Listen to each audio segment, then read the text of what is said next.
Assalamualaikum warahmatullahi wabarakatuh. Bertemu kembali dengan saya Aditya Pradana dalam pelajaran sejarah peminatan kelas 11. Materi hari ini adalah pengaruh kerajaan maritim pada masa Islam. Yang pertama, adat istiadat. Kedatangan Islam mempengaruhi adat istiadat di Indonesia. Bahkan beberapa adat tersebut masih dijalankan masyarakat hingga saat ini. Di antaranya adalah yang pertama, labuhan.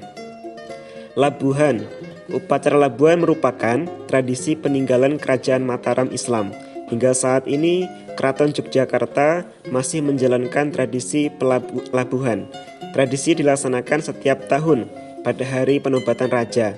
Upacara labuhan dilaksanakan di 4 tempat, yaitu Pantai Parangkusumo, Gunung Merapi, Gunung Lawu, dan Dlepeh di Wonogiri ya.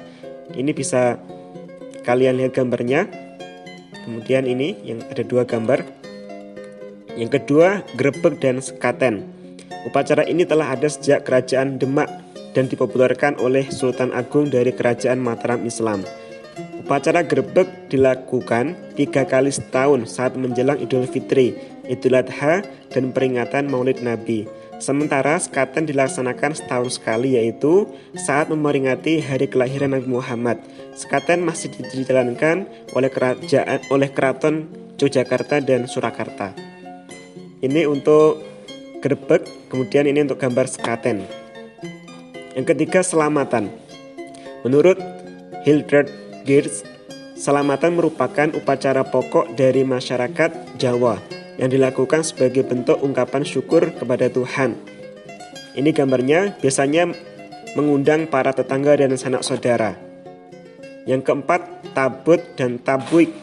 Tabut merupakan adat masyarakat Bengkulu, sedangkan tabuik merupakan adat masyarakat Pariaman, Sumatera Barat. Kedua upacara adat ini dilaksanakan pada tanggal 10 Muharram kalender Hijriyah untuk memperingati hari Asyura. Yang B, tradisi ziarah dan halal bihalal. Ziarah merupakan kegiatan mengunjungi makam untuk mendoakan orang yang telah meninggal dunia. Halal bihalal, tradisi masyarakat saling berkunjung dan saling memaafkan pada saat perayaan Hari Raya Idul Fitri. C. Bahasa dan aksara. Kosakata bahasa Jawa ataupun Melayu mengadopsi banyak konsep Islam. Bahasa Jawa dan Melayu mengambil dan menyerap banyak kata atau istilah dari bahasa Arab. Misalnya istilah wahyu, ilham atau wali. Pengaruh bahasa Arab juga dijumpai dalam penggunaan nama seperti Muhammad, Fatimah, Umar, dan Zahra. Karya sastra. Karya sastra pada zaman Islam diawali dengan perkembangan sastra saduran di daerah Melayu dan Jawa. Sumber utamanya dari karya sastra Persia dan Jawa kuno.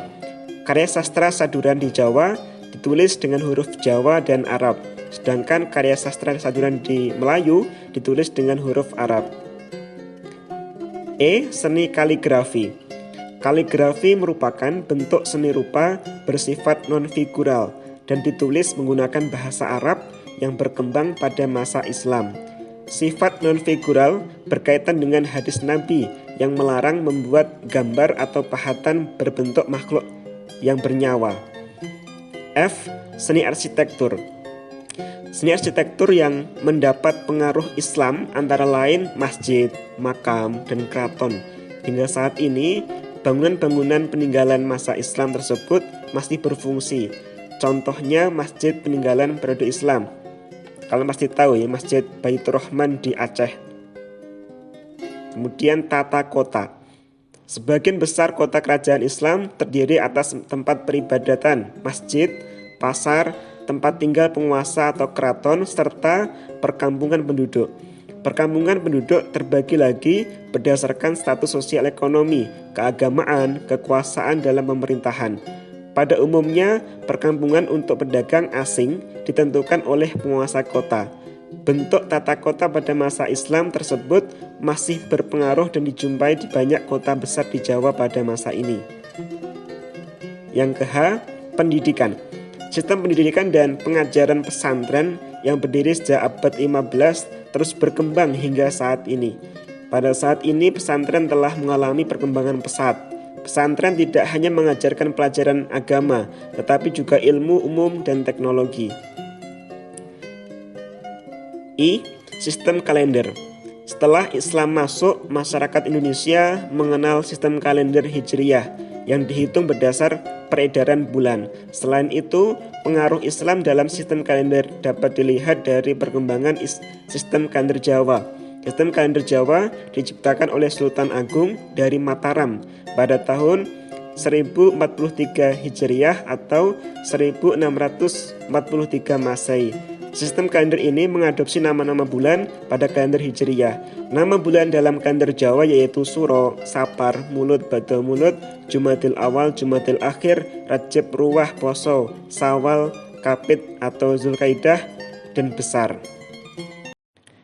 Baik, kesimpulannya, pengaruh kerajaan Hindu-Buddha dan Islam dapat ditemukan dalam kehidupan masyarakat Indonesia hingga kini.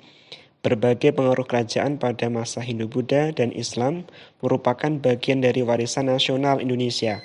Oleh karena itu, berbagai bentuk warisan tersebut harus kita lestarikan sebagai bentuk kecintaan terhadap budaya bangsa Indonesia.